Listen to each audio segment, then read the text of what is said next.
Wake up, check your phone, rush to work, come home drained, scroll, sleep. Repeat it about 20,000 times, then you retire. That's the deal. But here's something strange. For 300,000 years, humans had no jobs, no bosses, no alarms, no 9 to 5. Not one of your ancestors went to work until about 10,000 years ago. So what on earth did they do all day? You probably picture it as brutal, hunting dawn to dusk, half starving. But the truth is stranger.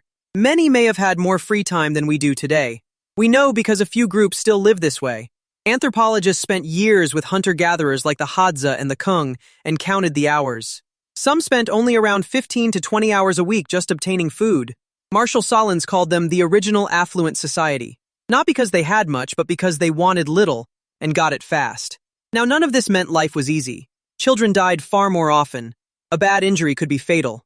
But when it came to the hours spent securing the basics, many worked far less than we do. So what filled the rest? They woke slowly with the sun. No alarm, no dread. They'd hunt or gather, often finished by early afternoon. And in groups like the Hadza, gathering plants and honey brought in as much food as the hunt, or more. Then the day was theirs. They talked endlessly, told stories by the fire for hours, napped through the heat, made tools, played with their kids, who learned by watching, not in classrooms. They groomed, argued, laughed, rested. Long stretches of doing very little, together. No commute, no work self, no weekend to escape to, because there was nothing to escape. So what changed? Farming. Around 10,000 years ago, we planted crops and settled down.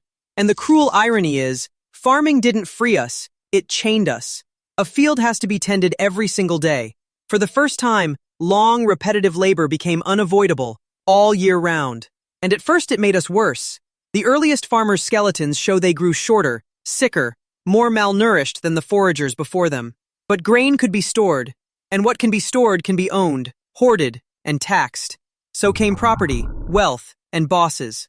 Jared Diamond called farming the worst mistake in the history of the human race. The seeds of work as we know it were planted.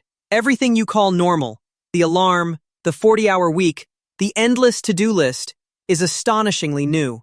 If all of human history were a single day, jobs showed up in the last 45 minutes. And maybe that's the strange part. Not that hunter-gatherers had so much free time, but that most of us now spend half our waking lives working for someone else, and assume that's just how humans have always lived. It isn't.